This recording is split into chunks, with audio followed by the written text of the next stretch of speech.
Hello students, welcome to my YouTube channel.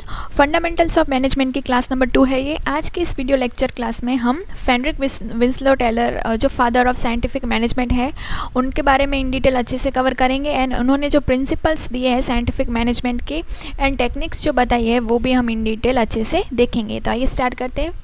Frederick Winslow Taylor, उनका जो time है 1856 से 1915 तक का, तो ये ईयर भी आपको ध्यान रखना है, मे बी एमसीक्यू में पूछा जा सकता है।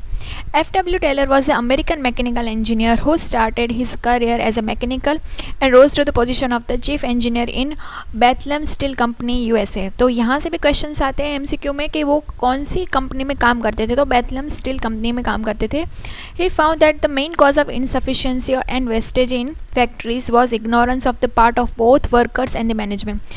उन्होंने काम के दौरान ये महसूस करा कि फैक्ट्री में बहुत ज़्यादा वेस्टेज हो रहा है, क्योंकि दोनों पार्टी है, जो वर्कर्स भी हैं एंड मैनेजमेंट भी है, वो इतना ध्यान नहीं दे रहा है उन चीज़ों पे, because use of the traditional unscientific rules and rule of thumb. तो इन तीन चीज़ों की वजह से कि वो ट्रेडिशनल जो चीज़ें चली आ रही है कि आपको 8 घंटे या 10 घंटे काम करना है, तो वो एकदम चले, मतलब वो ट्रेडिशन को ही फॉलो कर रहे हैं, कोई रूल्स नहीं लगा रहे कि हम उनको वर्कर्स को किस तरह से कंट्रोल करना है, वेस्टेज को किस तरह से कंट्रोल करना है, इस तरह से कोई रूल्स नहीं है। And the rule of thumb कि जो चल रहा है उसको ऐसे ही चलने दो, वही मेथड के अंडर वो काम कर रहे हैं।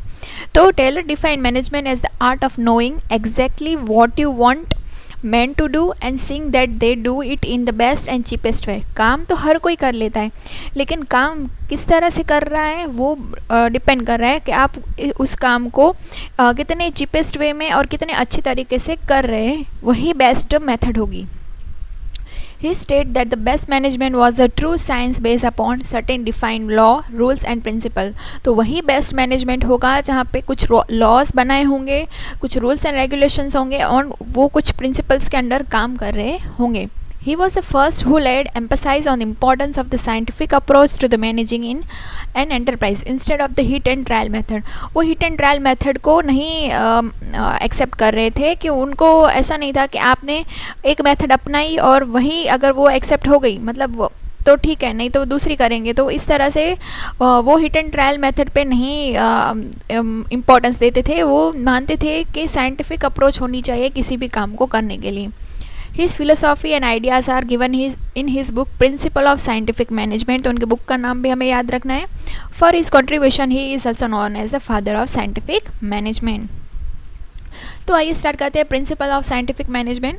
Scientific management is a management technique that utilise scientific methods and enhance work force efficiency. तो वर्क फोर्स की जो एफिशिएंसी है, वहाँ पे जो काम कर रहे लोग, उनकी एफिशिएंसी को एनहांस करने की एक टेक्निक है scientific management. It is use scientific method that include systematic, objective and logical principle and technique to solve management problem. तो जो भी मैनेजमेंट की प्रॉब्लम है उनको सॉल्व करने का सिस्टमेटिक तरीका होगा, एंड उस सिस्टमेटिक तरीके को हम किस तरह से लॉजिकल वे में अपनाएंगे एंड उस टेक्निक को यूज़ करके हम उस प्रॉब्लम से बाहर निकल सकते हैं, वो उन्होंने बताया है।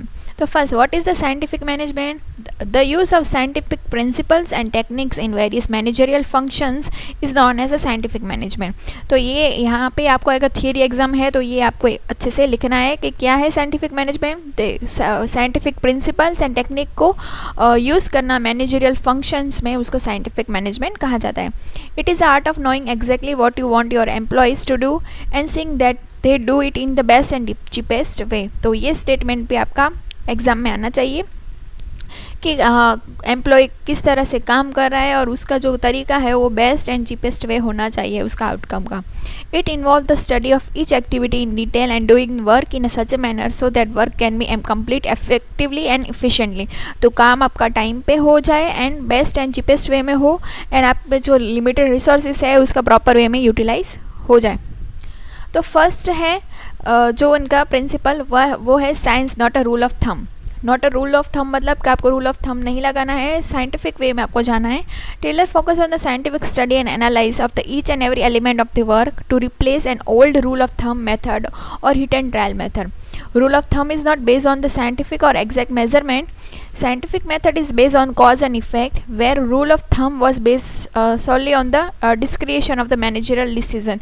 तो रूल ऑफ थंब में क्या होगा कि जो हमारा हेड है वो जो डिसीजन लेगा वही सब पे लागू हो जाएगा, ठीक है न। वहाँ पे नहीं देखा जाएगा कि सभी लोग अपने अपने एरिया में अलग अलग है, वो अपने अपनी मेथड से काम कर सकते हैं, लेकिन जो रूल ऑफ थंब के अंडर क्या होगा कि सबको एक ही मेथड से काम करना है। The Taylor focus that the manager should scientifically analyze each and every component of the work. According to him, even a small work like loading of iron pigs into boxcar can be scientifically done. Doing a work scientifically reduce wastage of the time and resources and help to achieve the target effectively and efficiently. अगर आप काम अच्छे से करेंगे तो आपका time भी कम लगेगा और आपके रिसोर्सेज भी वेस्ट नहीं होंगे। तो वही है कि हर छोटे से छोटे एंड बड़े से बड़े काम के लिए साइंटिफिक रूल्स आपको लगाने हैं, रूल ऑफ थंब नहीं लगाना है, ठीक है। कि आप एक दुबले पतले इंसान से भी वही काम करवाए और जो हट्टा कट्टा आदमी है उससे भी वही काम कर रहा है, तो ऐसा नहीं होगा। जो पर्सन जो काम में एक्सपर्ट है आपको वहाँ पे उसको इस काम में लगाना है। फिर है हार्मोनी नॉट डिस्कॉर्ड। तो मतलब क्या कि Taylor recognise the class conflicts exist between the worker and managers. तो जो वर्कर है एंड मैनेजर है उनके बीच कॉन्फ्लिक्ट रहेगा ही, क्योंकि मे बी वर्कर को ज़्यादा पैसे चाहिए एंड मैनेजर को ऐसा है कि वो काम नहीं कर रहे हैं, पैसे ही मांग रहे हैं, तो उनके बीच कॉन्फ्लिक्ट रहेगा। He emphasise that there should be no conflict between worker and manager. Both of them should realize importance of each other and should work together for organization goal. तो दोनों को अपने अपनी रिस्पॉन्सिबिलिटी समझनी है कि ऑर्गेनाइजेशंस के गोल को अचीव करने के लिए दोनों को मिल बांट के ही अच्छे से काम करना होगा। अगर कोई एक भी अच्छे से काम नहीं करेगा, वर्कर नहीं करेगा तो भी काम नहीं चलेगा और मैनेजर भी ध्यान नहीं रखेगा तो भी नहीं चलेगा। In order to achieve his harmony relation, he focus on mental revolution, which means the worker and manager should transform their thinking. तो उनको अपनी माइंड चेंज करना होगा, अपनी जो सोच है उसको बदलनी होगी। वर्कर को जो मैनेजर है जो वर्कर को ऐसा समझ रहे हैं कि वो तो सब मतलब नीचे क्लास के हैं, वो सिर्फ वर्कर ही है, उनका काम ही वही है, ऐसा नहीं सोचना है। उनको मेंटल रिवोल्यूशन की रिक्वायरमेंट है, उनको इंसान है तो इंसान की तरह ही ट्रीट करना होगा। In situation management aims to provide better working environment for the employee and sharing the gain of the company etcetera. Worker should avoid going strike and work hard to best of their ability.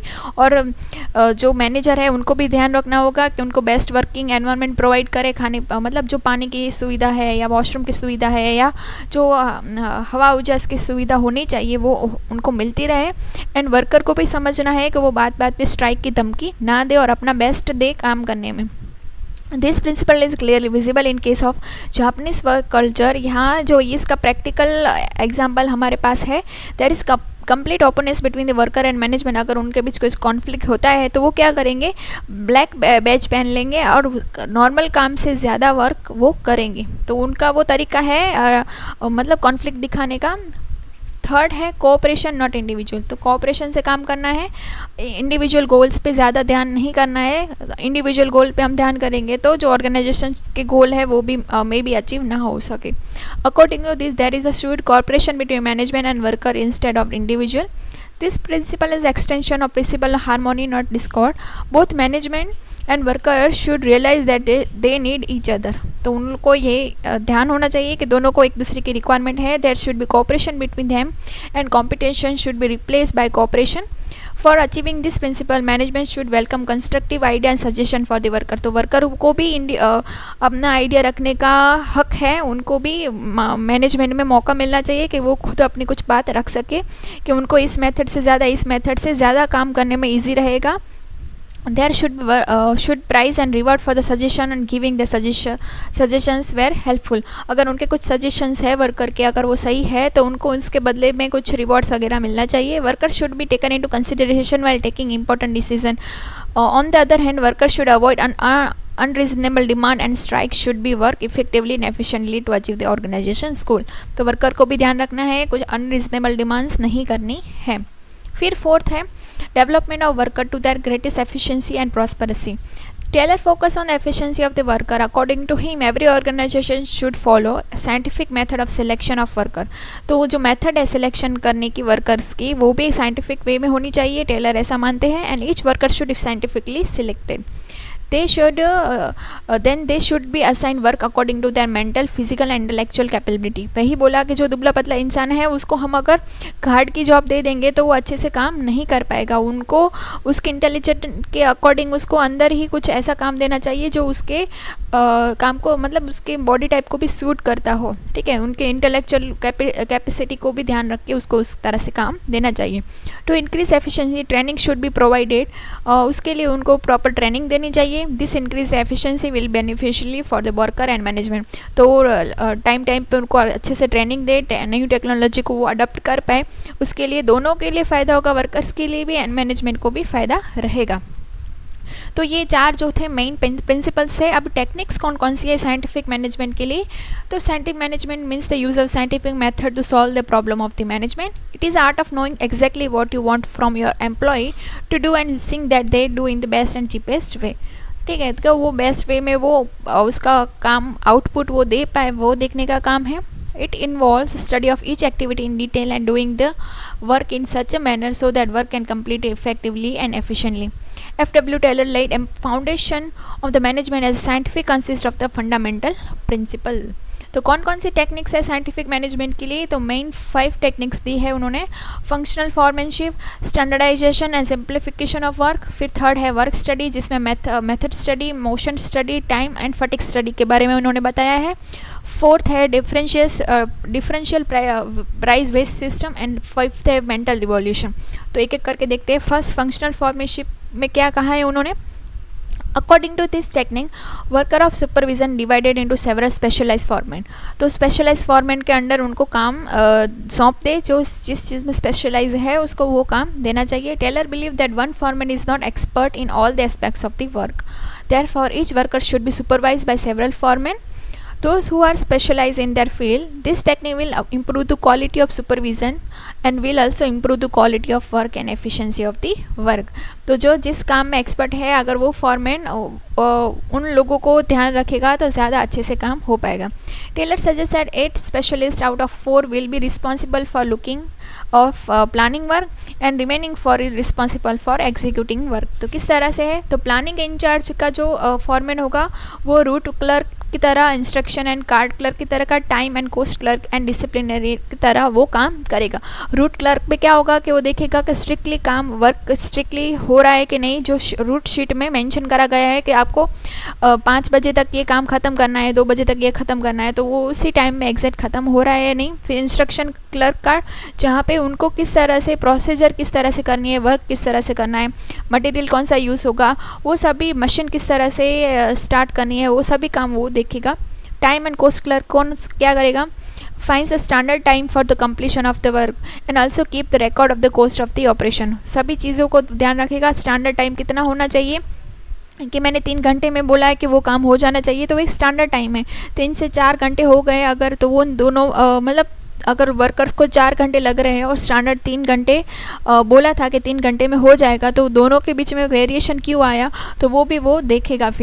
फिर disciplinary में, जहाँ पे discipline में और systematic performance हो job की, वो वहाँ पे वो देखेगा। फिर प्रोडक्शन इंचार्ज जो होगा वो क्या देखेगा? स्पीड बॉस है, वो देखेगा कि that all the worker and performing that job in the required speed, जितनी स्पीड में वो काम करना चाहिए उतनी ही स्पीड में वो काम करे, वो देखे। गैंग बॉस होगा, वो क्या करेगा? Arranging keeping tools, machines and material ready for the operation, वो उनको सबको काम मतलब स्टार्ट करने में हेल्प करेगा, किस तरह से उनको टूल्स, मशीनरी एक्सेट्रा सभी चीज़ें स्टार्ट करनी है। रिपेयर बॉस होगा, वो प्रॉपर वर्किंग कंडीशन कर रही है या नहीं मशीन, वो देखेगा।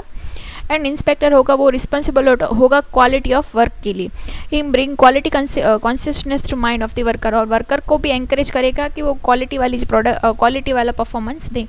फिर सेकंड टेक्निक है स्टैंडर्डाइजेशन एंड सिंप्लीफिकेशन वर्क, कि यहाँ पे देखना है standardisation means fixing standard for everything to attain standard production. The standard of performance is established for the workers.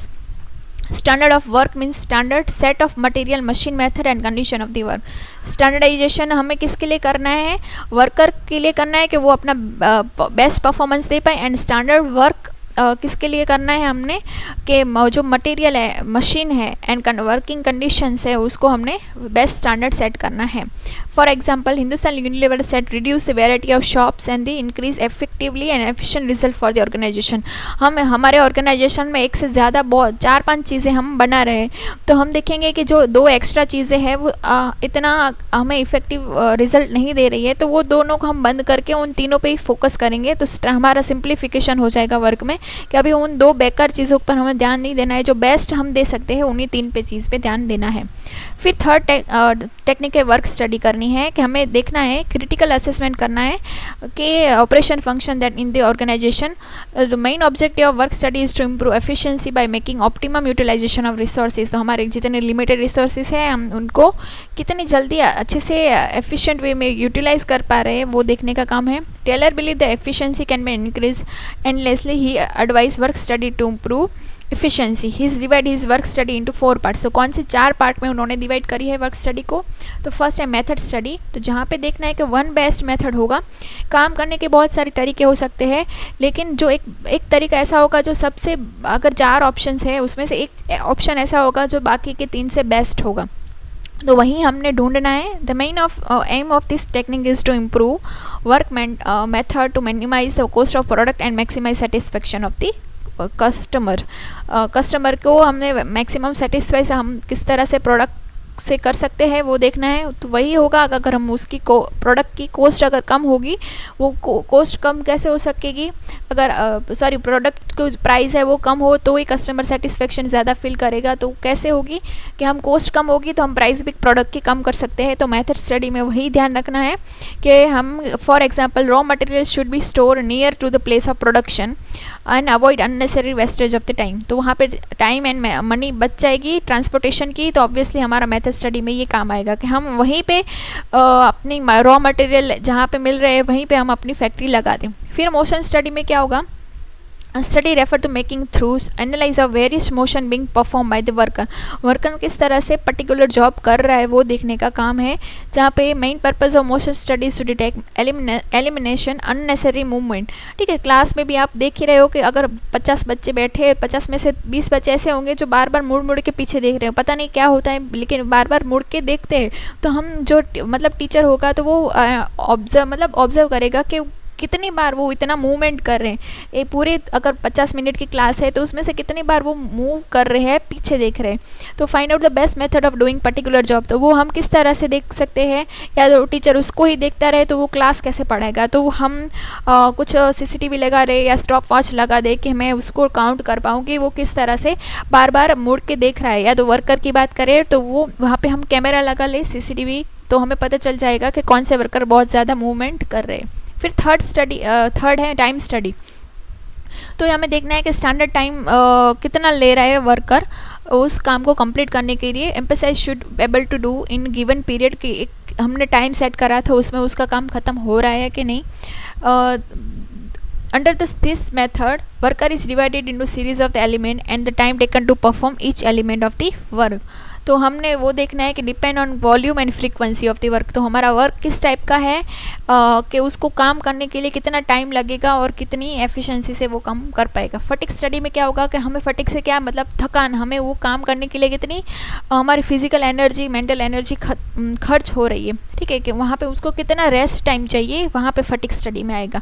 हम भी तो करते हैं, ब्रेक देते हैं ना कि बच्चों को 2 लेक्चर के बाद एक छोटी सी 5-10 मिनट के ब्रेक होता है। तो वही होगा जहाँ पे फटिक स्टडी। तो वो हमें देखना है कि किस तरह से वो वर्कर्स है वो काम कर रहे हैं, बिना ब्रेक लिए कितना काम कर सकते हैं, और उनका एक्चुअल में पूरे अगर 8 घंटे हो तो उसमें कितने ब्रेक की उनको रिक्वायरमेंट है। फिर है डिफरेंशियल प्राइस वेज सिस्टम। वहाँ पे देखना है कि जो बंदा जिस काम में ज़्यादा अगर एफिशिएंटली, सभी के लिए एक ही सिस्टम नहीं होनी चाहिए। मतलब कि अगर सभी वर्कर है, एक वर्कर बहुत ज़्यादा अच्छे से, A है बहुत अच्छे से काम कर रहा है, B है थोड़ा थोड़ा काम कर रहा है और C तो बिल्कुल काम नहीं कर रहे, लेकिन फिर भी सबको 500 की दहाड़ी मिल रही है। ठीक है, तो क्या होगा कि ए को इतना मोटिवेशन नहीं मिलेगा, बी को तो चलेगा मुझे ठीक है, एंड सी को तो ऐसा है उसको मज़े ही मज़े। तो इस सिचुएशन में क्या होगा कि डिफरेंशियल प्राइस बेस्ड सिस्टम होनी चाहिए कि ए अच्छा काम कर रहा है तो ए को ज़्यादा मिलना चाहिए, बी को भी उसके काम के अकॉर्डिंग, एंड सी को तो मिलना ही नहीं चाहिए, ऐसा हो सकता है।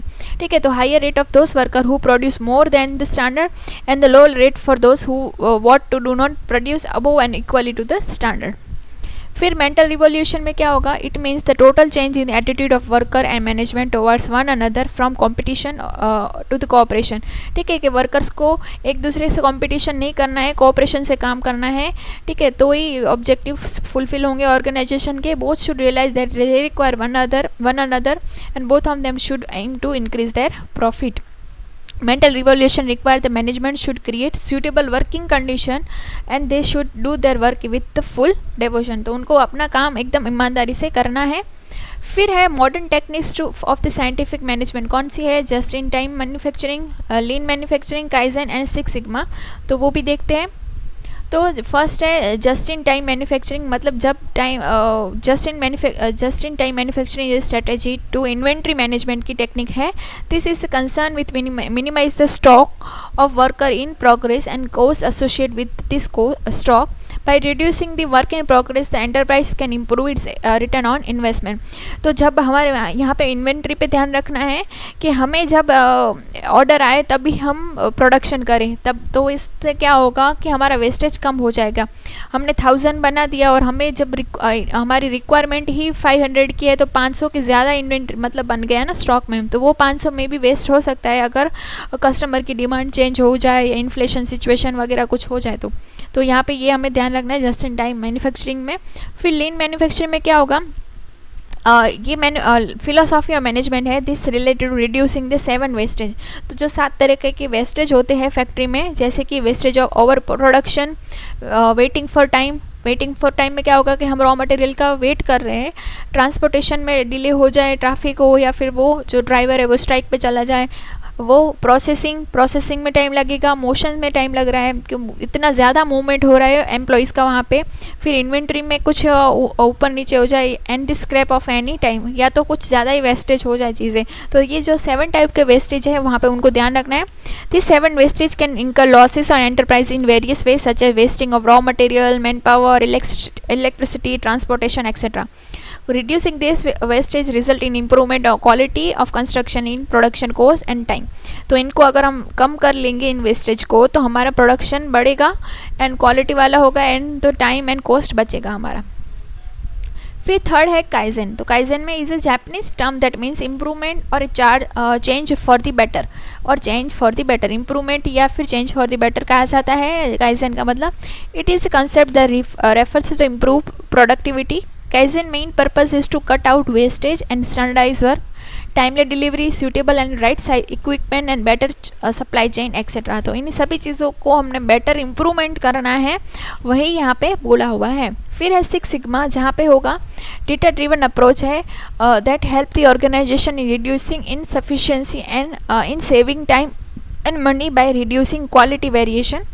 It provide enterprise with tools to enhance the capability of the business process. This increase the performance of the organization and decrease the process variation। तो जो हम प्रोसेस जो का टाइम है वहाँ पे जो सबसे ज़्यादा टाइम कंज्यूमिंग है वहाँ पे वो बेस्ट मेथड अप्लाई करने की कोशिश करा है कि वहाँ पे उसका टाइम कम से कम लगे। This help to improve performance and increase the profit of the organisation. तो आई होप सो इस वीडियो से आपको हेल्प मिली होगी। कोई भी डाउट हो तो प्लीज़ कमेंट सेक्शन में बताइएगा, और अगर आप चैनल पर पहली बार आए हैं तो ज़रूर से सब्सक्राइब कर लीजिएगा। Thanks for watching.